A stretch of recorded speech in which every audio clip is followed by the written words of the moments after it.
All right, well, I've got 11:02, so we're going to go ahead and get started. A couple of things, just housekeeping up front, and just make sure. So I had a comment about the car. The car is a reference to the Atomic Red Team. We like to think of ourselves as the El Camino of the testing world. We may not look the best, but we get the job done. So thanks for joining Atomic Friday. I'm Casey Smith with Red Canary. I'll let Mike introduce himself. Hey, I'm Mike Haig. Hope everybody's doing well today. Yep.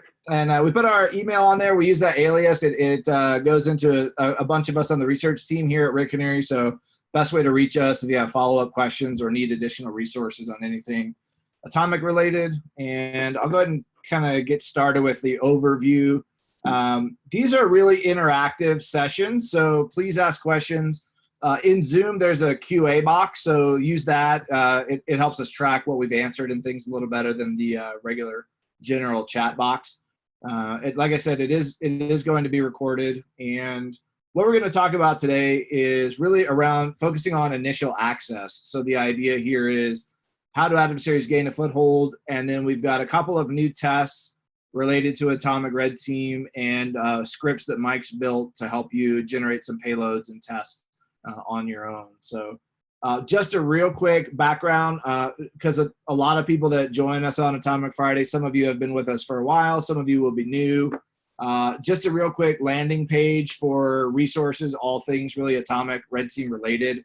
AtomicRedTeam.io will direct you to the GitHub page. We'll get you joined into our Slack community. So for those of you who are using Atomic Red Team for testing, that's kind of a good place to get some resources and get started. So I think that's it, Mike. I think I got the initial access there. Anything else I missed on that? I think we're good. So yep, all set. Okay. I'll kind of start this one. So shout out to Bruce Schneier there. Only amateurs attack machines, professionals target people. So the idea here is a lot of these initial access mechanisms are going to be directly trying to gain access through social engineering, specifically around document lures or fake documents, and we're going to cover a bunch of those different techniques and help you generate those payloads to test. Again, a shout out to MITRE ATT&CK. The Atomic Red Team is really aligned in terms of we map a lot of our tests and payloads to specific techniques. So in this particular example, attack.mitre.org, there's a tactic called initial access, and you can think of tactics as the goal an adversary wants to achieve in terms of they want to gain initial access, and in order to do that, they have techniques that will help them achieve that goal across the top. So this is always where things start. Tests never really happen in isolation. So how do you get a foothold in a network? These are some topics we're going to talk about this morning. So anything else on that, Mike? We're good? Yep, just the link there. If you want to follow along at home, that's the link to the tactic, the TA 0001 on MITRE's page, and that has all the different pieces, all the different techniques under this tactic, and this could be a little bit of everything. This particular one's just on like spear phishing attachments, which is T1193, which we'll talk about. Yeah, so that's kind of what I was describing. Like that particular technique helps you achieve the goal or tactic of initial access. So perfect. Yeah. Okay. So the three areas we're going to focus on today, just looking at the most common techniques we see, would be applications like HTA files, which we'll dive into quite a bit. If you haven't heard of HTA files, they're commonly used by both like pen testing and red team groups, but also adversaries have adopted this, and we'll take a look at why. It's like basically arbitrary scripting. Compressed attachment. Some of you have probably seen this before where you email in a JScript file that's zipped up. Sometimes they're password protected and there's content in the email helping people know how to open it. And then of course, malicious documents related to Office suites. So we've got a couple of tools that will help you generate those. And also Mike's got some really good data points on event logs related to these and some of the really cool mitigations in Windows 10 that help us with these type of attacks. So attack surface reduction or ASR we'll talk about too. So,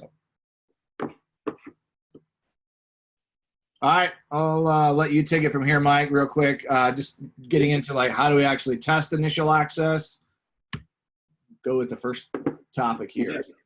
Yeah, our first slide, I wanted to animate it, right? Because I thought it would be cool to show going in. It's it's as simple as that.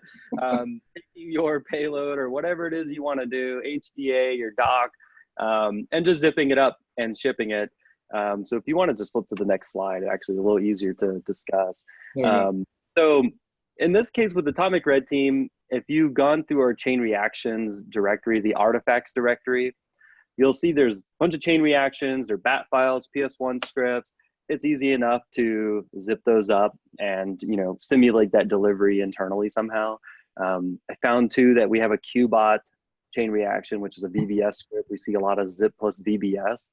And the HTA, which we'll show here in a few minutes, you could zip that up as well and ship it out. And a couple of things Casey and I were talking about this morning is, you know, there might be some questions on like how to actually deliver these on internal infrastructure. You know, some organizations have an internal mail relay. You can also relay off of Gmail. Have you done testing that way, Casey, through Gmail? I haven't. Well, no, I haven't. Yeah, there's some things you run into, yeah, with testing on that. It's usually easy just to set up a really simple mail server to relay it into. Yep. I think even those PowerShell scripts we can post that are just will actually let you generate email programmatically through PowerShell, like to your Exchange server. So yeah, so it's all easy enough, I guess, right? And you could find something, or just use like your legit infrastructure and kind of ship it between each other internally. Yeah. Yeah, it just depends. And I think this is a really powerful way for people to simulate, organizations to go through simulating zip attachments, validate their mail gateways, or actually blocking executables and zips or HTAs and whatnot, or even just like proxies and whatnot too, pushing things out or downloading things in, so ingress and egress. Yep. Yeah, I put a shout out in this slide to Chris King's Fierce Fish framework, which is a really awesome way to automate setting up phishing infrastructure, not only for credential theft, but like sending in like attachments. And he's done a really good job. This is probably one of the better tools that you'll find out there, not only for ease of use, but it's pretty robust in terms of like getting SPF and DKIM keys associated. Like, so those are things that are usually deterred with spam infrastructure. But so anyway, if you're looking for something that's free and open source that you could set up a phishing infrastructure that kind of ties into these document deliveries, it generates tokens so you know who it went to, who forwarded it, if it was a link. There's a lot of good stuff Chris has done here. So just something to reference as a resource for free that's out there. So I think Black Hills had talked about using GoFish, but that was more like just sending email or URLs then. Got it. Yep. Credential harvesting type ones, but GoFish is another. But yeah, I guess the only other thing I'd add here that I've done in the past that's been helpful is a lot of you already have mail servers that have quarantine folders, and those can be a really rich source of threat intel for your organization. So like, go poke around in what got quarantined or blocked, and then you'll see a lot of these techniques that may have been blocked at the mail gateway, but the question would be, well, what if one or two of those had gotten through? And so that's what we're trying to simulate here, is to give the ability to go in and emulate these attacks. So cool. Yep. On to the good stuff. So HCAs, I think this one is really interesting, and I think a lot of people know about these, but I just wanted to make sure we sort of go on the record and explain in detail the power of an HCA. And so an HCA is really a hypertext application. That's the extension that's used on Microsoft.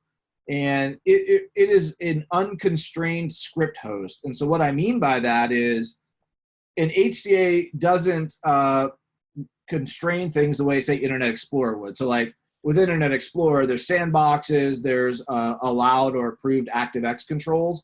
All of that goes away, so you can build a really cool phishing lure that's an HCA document. And with some of the things that we'll talk about later, some of the constraints that used to be in play on JScript or VBScript, like arbitrary API calls, those are all gone now. So functionally, an HCA can operate just like a binary. You can deserialize a .NET assembly. You could do anything you would do if you had sent somebody an EXE. with the added benefit attackers like these, because they're easy to obfuscate. It's an HTML form, so you can make it look like branded like the organization that may be targeted. I put a note in here that the actual trigger for this a lot of times is only serving a document with the MIME type or content type of application/HTA. So you could actually put these in like JPEG files, and we'll take a look in a minute about like polyglot files and stuff like that. But yeah, that's what causes Internet Explorer to activate the MS-HTA host. If you haven't seen this blog, Hacking Around HTA Files, it's really a good blog from a red teamer around how to embed HTA files in other things. So there's a particular string that activates the HTA payload, and so you could combine like a JPEG or PNG and an HTA to make it a little bit harder to find. So these could also be combined with zip files like Mike was talking about earlier. So we put a couple of references on here. Definitely go check those out if you're interested in getting more detail. We'll kind of dive into, I'll let Mike take us through this payload that we've got as a sample HTA to help you test and sort of what the advantage of this is. So. Yep. So one of the things we'll be releasing today in the Atomic repo is an HTA. So you don't have to go through and generate your own or download a malicious one somewhere else. This one you can control, manage yourself. Sorry, I'm pointing at this screen, it's over here. And but the piece that we wanted to give everybody was the ability to simulate 3 different ways to spawn out of an HTA. And so you download this, you can execute it in your environment. You'll see 3 different scripts in here.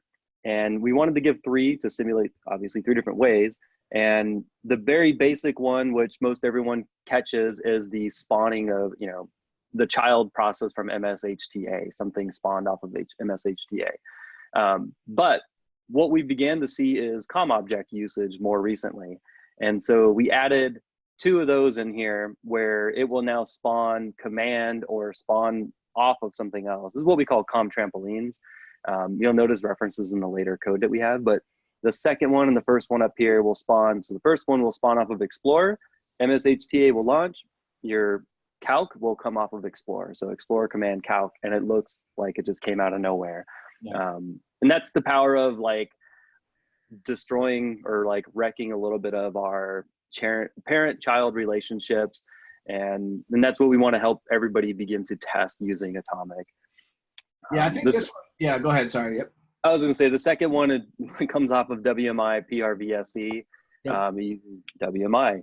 And so a little bit longer of a script or code here, but MS-HTA will launch, spawns off of WMI PRVSE. So now you'll see your MS-HTA, and then over here, you'll see your WMI PRVSE spawning calc or command on this one.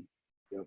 So, and those are all customizable too. So obviously we just use calc as a benign thing, but you could imagine additional payloads coming off of these, PowerShell, other beacon type payloads. So yeah, I think we came across these originally as attack surface reduction bypasses.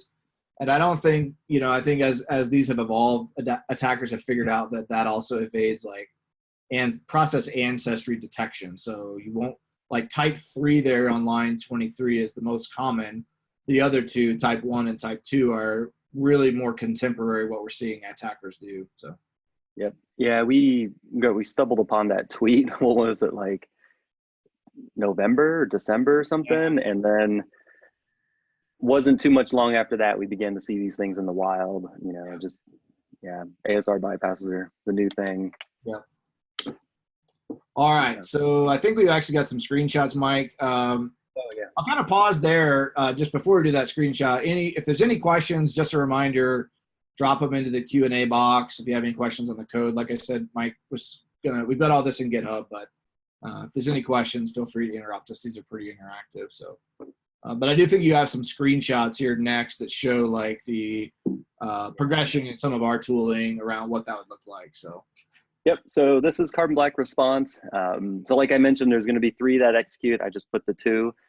In this case, you'll see the MS-HT spawning calc, and then the screenshot in the background. You can't make slides like bigger and screen things smaller. But yeah, so you'll see where MSHTA on the first one here spawned in the background. You'll see command spawning calc off of Explorer. So it looks a little odd. But yeah. I think I can draw. Oh, I was trying to. Oh. See what I get? I was trying to do like the NFL thing where you like highlight text and stuff. Hold on. Stand by. Holding. trying to highlight with my pen. So didn't work. Fail. All right. Are we back? Hopefully we're back. So we're live. Let's see. Okay, so there's a question that actually came in that's kind of relevant to this, and the question is, will HTA always be the parent? Is the only software that can run HTA files? And that's actually a really good question. So like what you're seeing in the bottom pane there is a ancestry where the HTA was the initial document, but then it, like anything child, may looks like it comes off of Explorer or WMI. So while it is the initial access, you can certainly break those relationships. Now, the other question is this the only thing that can run HTA files? And I will get you guys a link, but there's a way to trigger an HTA through RunDLL32. RunDLL32, there's like a command line confusion. So you can actually call a DLL that will open up and run an HTA. So it's a little bit interesting way to broker the execution there, but let me just make a note. So you really want to be on the lookout for MSHTAs, JavaScript schemes or VBScript schemes, RunDLL32. Those are a few that come to mind that can run these in an unconstrained way. So cool. Good question. All right. Anything else on HTAs before we move away? I think like we talked about, the code is out there for you guys to download and execute. You could either host them, run them locally.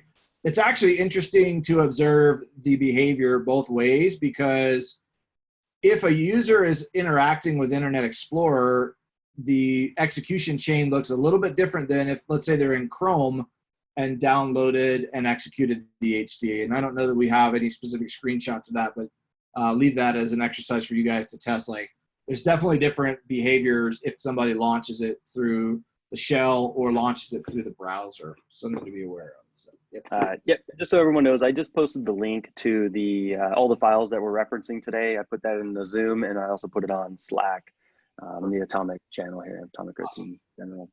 Thanks, sir. Yep. Problem. Someone's got to post links. So somebody's saying you can send an HTA with a rewritten extension like JPEG. The magic. Yeah, that's true. Yeah. So the idea is the file extension can be JPEG, but the MIME type is, if I back up one slide, you can deliver it with that MIME type application HTA, and that's really how the browser decides how to save the file or what to activate in the handler. So definitely in your proxies, you probably want to block global or internet-based application HTA files. It's really not a good idea to run those. Another technique that some people have done is associate the HTA extension with Notepad to sort of defang them. So if you're familiar with file associations, like the default handler for .hta is going to be mshta.exe. Swift on Security posted something a while back. It's pretty cool. You can just change that file handler and it will open Notepad. It won't run anything, but it might buy you some time from these types of attacks. So yeah, that's a really good question.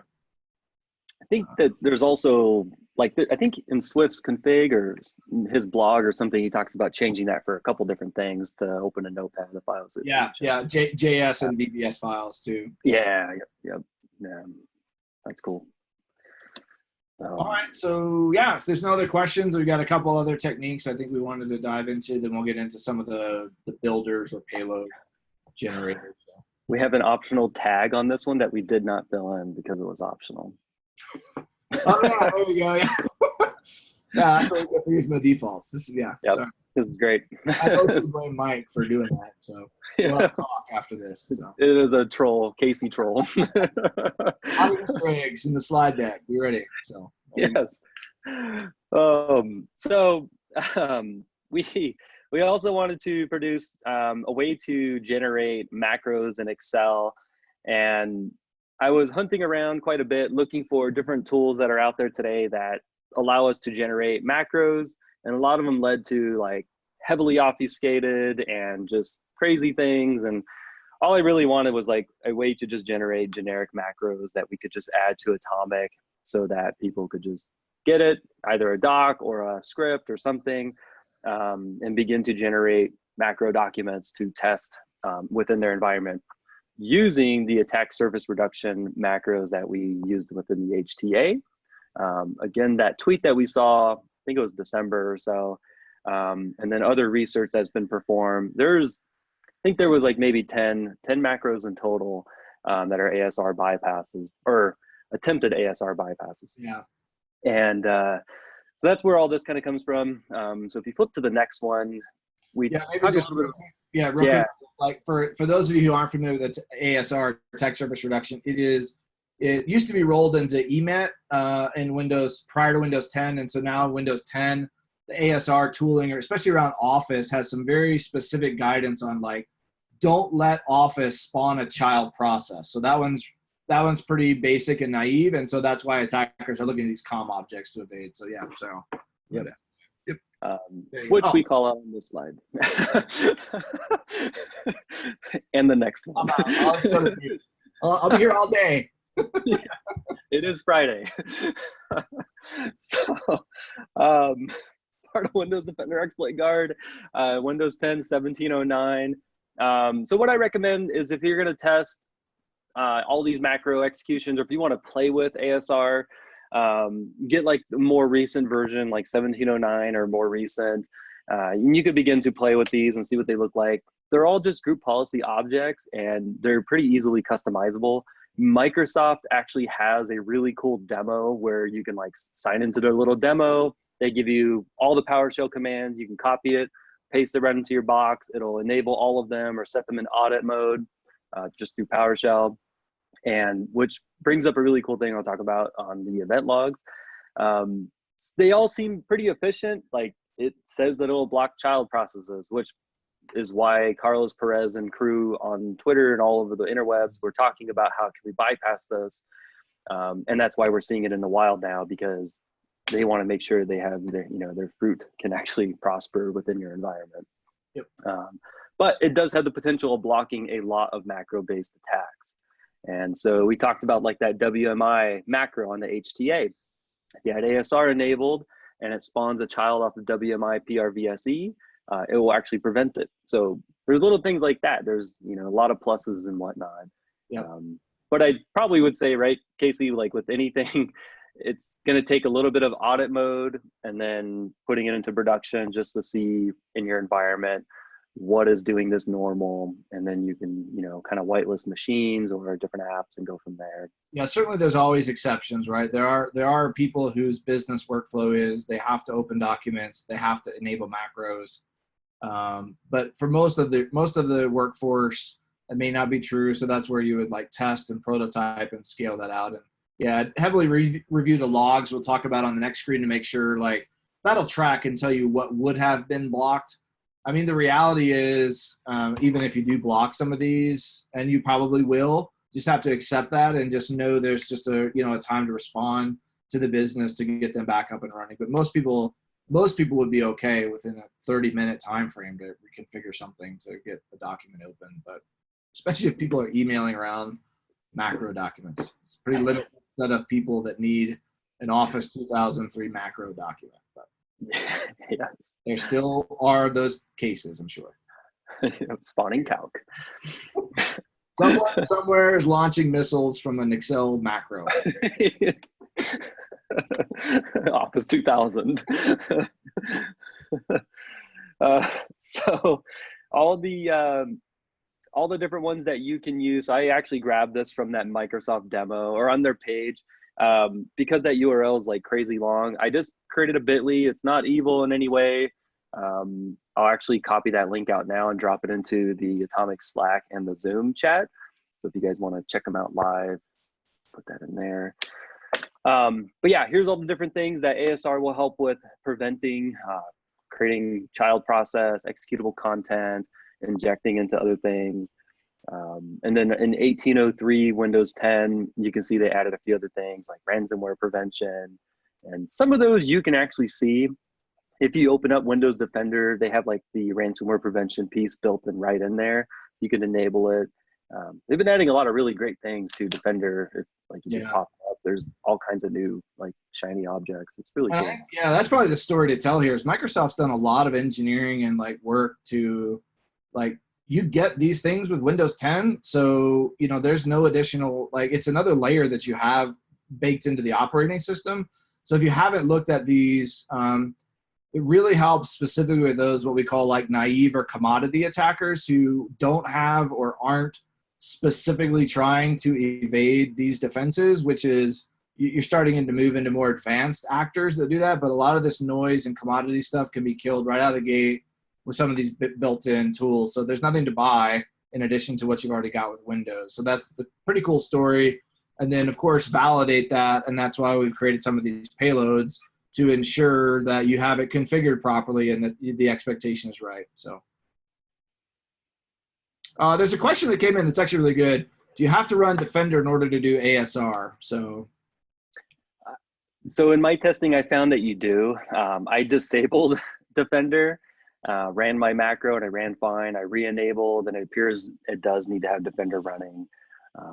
But we may want to just double check. Actually, that's a good question. A good point to bring up. Yep, absolutely. Yep. Thank you for bringing that up. All right, let's see.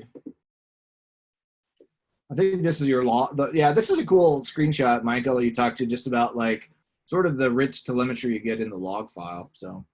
Yep. So there's 3 event IDs that it drops into Windows Event Logs, actually under the Windows Defender. So it kind of matches with that question. And so when you enable, say you follow the Microsoft demo link that I'll show in a second, if you follow that demo and enable everything, you'll see the 5007 event IDs showing that all these things are being enabled, either an audit or block. And this is where you would begin to perform your kind of like baselining if you want to put everything in audit mode. But 1121 will show your blocks. And so in my particular instance, I executed one of our macro docs and it spawned through WMI PRVSE, and 1121 popped into this log saying it prevented command.exe from spawning. Windows Defender, which again comes back to that question, does like pop a little pop-up box in the corner saying something was prevented, similar to what you're seeing in that text right there, contact your IT administrator. So it's there. And then for all the auditing ones, you'll just get a bunch of them that are just like telling you the IDs, what's being prevented. And each one of those IDs, those GUIDs, so that ID you see here aligns with that link I posted on the last slide. So that's all their GUIDs, and you'll be able to, if you're dumping them into a log aggregation place or a SIM, you can just stack that, right? And just see, here's all these GUIDs, this is what they mean. Why are they, why is something being prevented, or what's in my audit, you're auditing your environment. Why are things being spawned from WMI or being prevented by, child process being prevented? You can then track all those GUIDs and then see what's happening. So these event IDs, 1121, 1122, super powerful, and ability to stack and see what's going on. Yep. And kind of back to the testing, right? Like if you even look further at the workflow for people that need macros, that there's a subset of those people that actually need shell scripts to run from a macro, right? Like why would you need to run it from WMI? There's probably a use case, but if you ask questions and get to the actual details, like you can get to really fine-grained exceptions that you can deploy, because not everybody's going to need to be able to run a script through WMI. Yeah. Why would command.exe work or something? Those are just questions, but we get it. Yep, exactly. Yeah. Just all part of the that baselining type. Yeah, just knowing your fleet. Yep. Okay, cool. Go back one. I'll go too far ahead. There you go. Yep. Okay. So what I ended up finding was Matt Nelson created a really cool script called Generate Macro. It's written in PowerShell. And within he had a lot of different ones where it would actually use like invoke shellcode and like add some obfuscation. But the core of it was he's using Excel COM objects to add in a macro, add in an object to a Excel document. And so the code is really clean and easy to just customize. So what I did is I took that tweet which led to InfoSec Ninja's gist on GitHub. And I just took all the different, what we call COM trampolines, and added those, or the ASR bypass. I added those to this script, which ended up like providing a really cool, clean way for us to generate these Excel documents that we can now begin testing with. Each one of the macros, the way I designed it is quick and easy. Was let's just grab something that does some really cool stuff. And so I took the chain reaction Dragon's Tail. This one does a scheduled task. It invokes Mimikatz, it does time stop, and it does a file delete on the file system. So you have things to look for based on it, which is pretty cool. So you can test your SIM, you can test all your alerts, you can make sure things are working on proxies and gateways, whatever it may be, especially if you're doing your delivery with a zip or whatnot. And then we also shipped out a benign Dragon's Tail, which doesn't do Mimikatz. So if you don't want to keep popping your credentials or whatnot, or seeing it in there, it's just benign. So it's just no more Mimikatz in that one. And so then all the ASR stuff was in there, which we talked about already pretty extensively, I think, at this point. And so there's 8 macros. If you want to flip to the next one, this is a screenshot of the script running, and it's very easy. Just run generate macro. Give your file a name, don't give it an extension. And so I just did fin77, and then you'll just click 1 through 8, whatever one you want to choose. And in this case, if you want to do a benign one, hit 3. If you want to check out some of those different ASR bypasses or whatnot, they're all in there. Number 1 is just the basic Excel spawning command or PowerShell, and just kind of goes through the normal thing we always see. 2 will spawn off of WMI, PRVSE, and then the other ones 4, 5, 6 are just different. They use shell browser window, shell, Windows scripting host shell, and then 7 and 8 are really cool. I think it's actually going to be on our next couple slides, but I added just some additional functions to where it'll either get or post to a C2 server. So, but yeah, all of that's on the, yeah, go ahead, Casey. We use example.com, or is that configurable? I couldn't remember if we put in a menu like. We didn't do the menu yet. Okay, yeah, so on our list would be like an arbitrary domain. I think right now it just does a simple get or post to example.com, which for testing, right, example.com is like the, canonical domain for testing in some degree. So yeah, it works.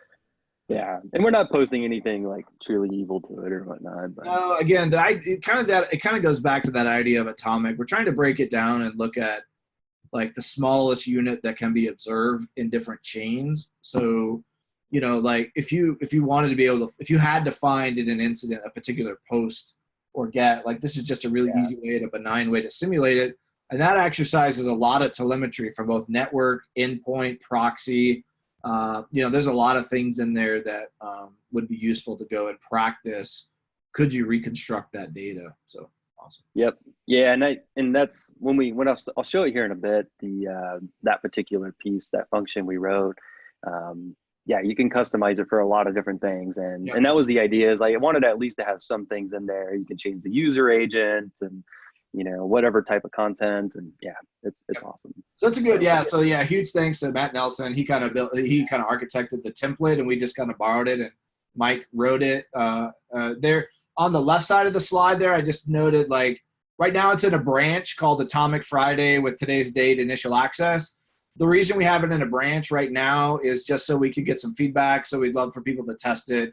If we need to make any modifications, we'll merge that in soon. But that's, if you haven't, if you're not familiar with GitHub or you need to know where to go, when you look at a repo, you can choose either master or you can browse through the branch, and that's just called out there. So the URL is on the slide. We will publish these slides in addition to the recording as well. So awesome. Good stuff. Yeah, this is really cool. Screenshots now of just like, okay, so we've built a payload. What does it look like when we start detonating these things? So Yep. So this is same example as the HTA. In this case, and these are part of the ASR bypass macros, right? So it's trying to say, I didn't spawn anything off of Excel, so I bypassed that, that ASR rule. And so in this case, when Excel runs, nothing happens. There's no child processes, and that's where it trampolines over to WMI PRVSE. and you'll see the rest of the execution chain right there. Command, PowerShell. This is running Dragon's Tail. You can kind of see that URL there at the top. You can see the scheduled task and whatnot, and the file model be in there too. So that's kind of the cool piece about it. Breaks that lineage. There's no more child process happening. And this is what we're seeing in the wild now. So it's just all things I really wanted people to begin to test with Atomic Red Team. And I'm glad we're really there. Yeah, I mean, it's really important to start, like, you know, when you're doing the investigation, like simply looking for the child process is going to evade a lot of that. And so that's why looking around and doing some timelining in terms of like, and there's a tool on our website for those who use Carbon Black. There's a cool tool that Keith wrote called Timeliner, and basically Timeline will put together a series of events where you could see like Excel, and then 4 milliseconds later WMI-PRVSE with that chain, and stacking them up that way can be very helpful in an investigation too. So yeah, and it changes the way you do things in a sim, right? Like if you're dumping everything into a sim somewhere, you might see WMI spawning something, and you follow the whole chain. You're like, yeah, but where did it come from? Was it remote? Was it something else? And now you're kind of having to roll back, and eventually you have to go look at the file mod from Excel, or look at file mods in general on that host and see if you can find that document. That's the tricky part about these. And I think internally here, even at Red Canary, like we had a process change on this, right? Like we had to go back and set that to where, you know, we have the button that takes you back, shows you 5 minutes of execution. Yeah, because I think you're right. Exactly. I mean, they're still detectable. There's still things you can observe and detect. They just sort of appear in different chains now. They don't. It's not as clean or uniform as it maybe used to be. So those are definitely things to talk about and look at for sure.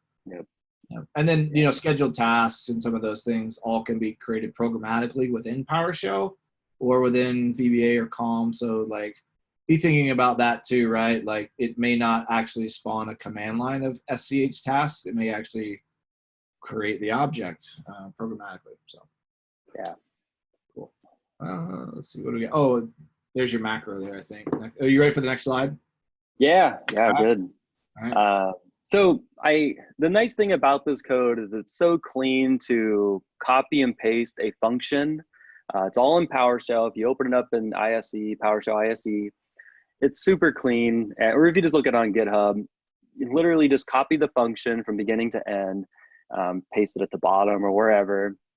And the only thing you'll have to change if you want to add your own macro is, like I show here, you just change that piece where it's just underneath the code to the end of the @ sign, right? And that's it. Just within those 2 brackets, paste your macro, give it a new function name because you'll have to change that as well. So if you flip to the next slide, you'll see, so at the bottom of the code, and I call it the line number, so this will all be published, you guys can see it, everybody can see it. And then line 532, just add in like your attack number equals 9, and then that basically adds it to the menu. So if you hit 9 on your keyboard, it'll come up, and then add it to the menu as well under 8. And then add your function to the else if, which is under 537. So if you look at 537, it's just saying if attack number equals 9, run this function. And that's it. It's really, really, really easy. And so if you have macros stored up, or if you want to try something on your own, or if you want to keep the ones that are in there, you can just easily customize this and just rerun it, generate your doc, and deliver it, and begin to see what that chain looks like. Awesome. Yeah, I think probably just backing up too on the previous slide, some of the more advanced uses that people like with Atomic, you can generate payloads from Metasploit and the output type of VBA, and so you would just shim that in right there, and like Mike's saying, you could add pretty advanced MSF Venom payloads. A couple of other products will generate those type of payloads. Like there's on GitHub, there's like an entire PE loader in VBA. So you could load something and run it completely and never leave Excel. So those, I'll leave those for you guys to explore, but that's really, really extensible, I think, is the way to put it. So yeah, it's awesome. So yeah, if you want to hit the next one after that.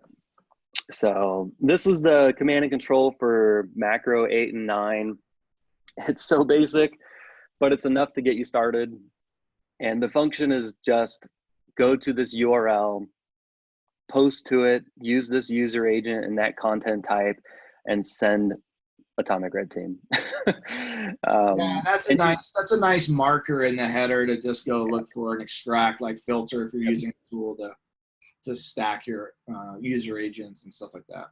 Yeah, and it tests everything, right? Because like if you have your proxy logs going somewhere, you can go look through these things. And in scenarios I was tossing at you the other day, Casey, was like, well, now people can go and like, you can put a URI at the end of that URL. So you can say /is_ready or, you know, gate.php, whatever you want to put, start testing your IDS for kicks, right? Like how much more telemetry can you generate? Right. Change the user agent, you know, and do all those cool things.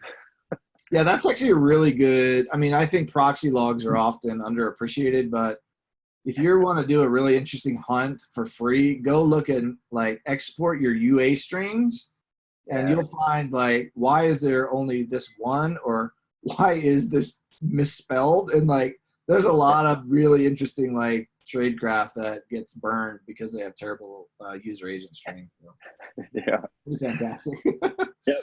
And that's why I put the image. Is like, what year is it? Like, we're still talking about this because like malware's been doing it forever, right? Changing all this. It's all hard coded and it uses some old IE, user agent string that no one on your network is using. Those are really interesting to go find.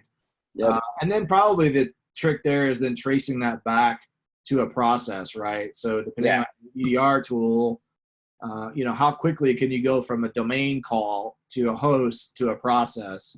It's not as easy as you might think. It's probably, depending on your maturity or tooling, something to test and try. That's why we put this in here. So it's super cool. Yep. Nice. Yeah, it's all part of that end-to-end, right? So now within Atomic Red Team, you can test your delivery. You got it coming in, you got to execute it. You have obviously the chain reaction happening, but then you also have a post going out to the website. And it's not uncommon to see tools post back base 64 encoded strings. So like commonly they'll collect a bunch of data like host name, IP address, some files, base 64 encode that, post it back. So those are things you could extend on like 479. You could put some additional strings that, if you found them, what are they? Are they encrypted? Are they encoded? What's going on? So yeah, it's fun. Yeah, what I was just kind of Googling a lot, like give me different malware user agents, right? And there's all kinds of stuff you can find. And the URLs too, like if you want to just add it into the URL, like the host name and username and OS type, like that's all obviously super common. And I don't know if we called it out, Mike. I don't remember if we did, but we had talked about a couple different ways to host a little web server. So Python, I don't remember if we add that in here, but like you could do Python simple server. I'll post that here in just a minute, or you can even use PowerShell to do a really simple HTTP server. So it's really easy to, even Netcat can just receive a connection back. So if you have questions, feel free to reach out. We're happy to show you how to do that. But sometimes you just need something to receive it to complete the handshake and the post. So Yep. So we do have it on the repo. I have it under listener. So there you go. Yeah, listener. Yeah. So there's listener. Yeah, there's some code there to show you how to set up a listener if you haven't done it before. Python simple server is really fun because it'll actually allow you to handle and easily set up and return different headers and things that makes it a little more realistic. So yeah, it's just easy little things. All right. Yeah, I think so. More or less here, I just wanted to make sure everybody got their references.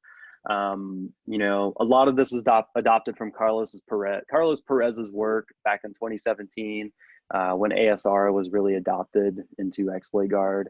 And he has excellent blog posts on just everything he did to research those. Top two links are from Microsoft.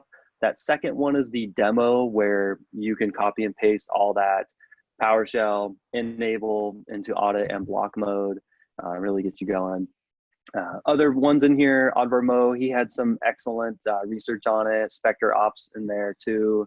So yeah, there's some really good stuff out there on ASR and bypasses and how it works and whatnot. But yeah. Yep. Oh yeah, you mentioned the same GitHub, same name. Can't remember his name, but so if this particular link, I put it in here because during my research I found this. Macropack is probably the most complete way to generate macros. It comes as a binary payload. You can download the executable and generate your macro with it. He supports pretty much everything you can see here. And I mean, it went into a lot. He also has a pro version where he will allow you to generate even more stuff. And it's very powerful. Definitely wasn't trying to mimic or be better than that, but I just want to at least give him a shout out. His work is great. But yeah, this is a really neat tool. This is just Macropack on GitHub. Yeah, really. I mean, these are things that we're seeing definitely. This is a great way to emulate adversary payloads in terms of, yeah. Like the thing about these generators like this that are so great is you can take a single payload, shell code, PowerShell script, and you could encode it with this builder into multiple different ways to deliver it. So it just automates it and just makes it a lot faster if you're doing the testing than trying to recreate some of this. So yeah, definitely give this a look for sure. Yep, and you can see HTA in there too. So if you want to take your HTA to the next level, like there it is. HTAs are great. So good. And Visio. This project. I mean, for all of those out there worried about the Groove shortcut threat, it's real. Gosh, yes. It's amazing, right? It's like I said, like the reason that's there is because Groove's installed and it's got a file handler. No one's watching for it, so you definitely want to make sure, like, you know your attack surface. So, all right. And Zoom is popular. Sure, that's going to be a soon to be released. Yeah. So yeah, kind of like the call to action here is begin testing today, right? I mean, you saw how easy it was to use the script if you want to generate your own macro docs, name it financial data, macro 2019 or finance 2019 report, whatever you want to do. And get creative, right? Like a lot of these the actors or adversaries are being creative. Like, let's be creative in our testing. Name it what you want to name it, get it out there, start shipping things. HTA, same thing. Expand upon, the different scripts that are in there. Use different chain reactions, and you can actually grab the macros out of the generate macro script and drop it into that HTA, and it'll do what we were doing in the Excel doc, or even just add new behaviors, right? Like, just if you want to spawn ping N127s all day, like you can do that too, like just for other sanity checks. And I think that story is just don't wait for a red team or pen test. Like, you can just start using these today and testing, so when those things happen, you're ready to go. Hopefully. Yep. Yeah, and I mean, if this is your first time hearing of ASR and the research that's done behind the different bypasses, this is the chance to really simulate it now before you really begin to, either you're blocking or not blocking on your perimeter and it just executes and you see a random thing. Like, this is a good way to begin to understand how these ASR bypass rules work, or bypass macros work. Yep. Let's see, we had a question come in just a minute ago, Mike, about the slides. I think I just sent you the message instead of everybody, so hold on. You did, and we will post the slides because there's a lot of content in here. This is recorded, and so we'll have that recording shipped out to everybody as well. Yep. I think, kind of just as we close into Q&A, just a reminder, not everybody has either used or seen Atomic, so we'd love to get feedback and collaboration on it. So atomicredteam.io, it's free, it's on GitHub. All of the content that Mike described and went through today is here in the artifacts initial access folder. So go grab those. Just make sure you set your branch Otherwise, I think we're closing in on time. We just wanted to leave some gaps for questions. So we'll pause there. If there's any questions, we'll give you a minute. And then actually, Casey, if you want to, while we wait, if you want to flip back to the GitHub page there. Yep. One thing we didn't talk about, but like we talked about releasing the HTA, we didn't talk about releasing that doc file right there. So that doc just has 3 macros in it. It literally just uses the same as the HTA. So if, again, you don't want to generate it, at least you have 3 of them in there. You can begin to simulate. I think they just spawn, they might actually just spawn calc. But yeah, it's all there. Yeah, and those are things you could download and simulate, like, you know, if you're not looking for non-system binaries going out to GitHub, that's a really good indicator in itself. So you feel free to download that and go look for it. But generally speaking, like, there's a lot of actors that do just download things directly from GitHub. So that's why we put that in there, just so you'd have a way to simulate that. So, and always a good idea to only run things from a repo that you control. So be sure you fork or clone our atomic and then run it from a place you control. Just good best practice. So, and if you need any, if you need any creative ideas on what to do with the macro next, Stack Overflow seems to have some ideas. The best. It's the best. Yeah. I get all my code. So good. Yeah. Oh yeah. Perfect. Awesome. Any questions? Feedback for us? Hopefully these sessions are helpful. Really, the goal is to show you how to use Atomic and get you into some testing that's helpful. I don't think there's any questions. Everybody's like, it's Friday and it's lunchtime. Yeah, I know. All right. Talking about macros when I could be eating my lunch. Awesome. My apples.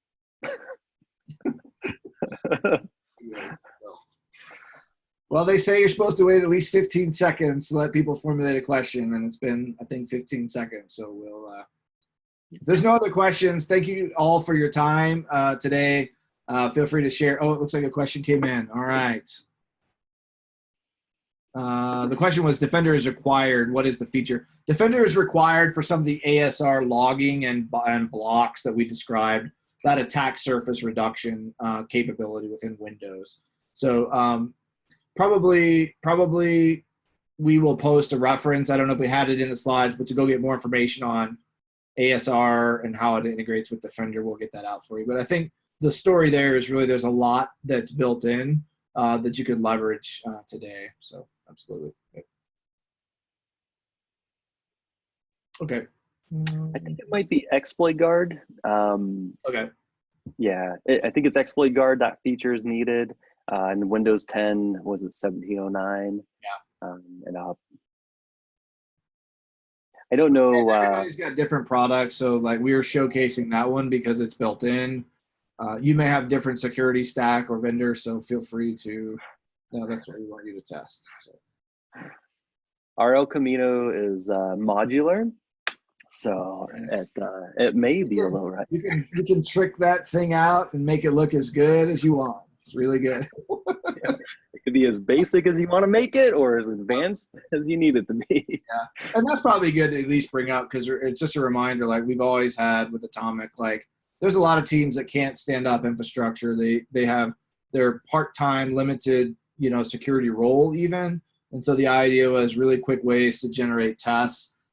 Even if you go to Atomic, when we actually build out the tests, we will actually generate a markdown file with some of the output, so you can literally do some copying and pasting around some of the different pieces. So yeah, so that's all in there. So if you even don't want to, you can use that. Check out the execution frameworks in here to leverage PowerShell, Python, or Ruby, depending on the OS you're targeting. So.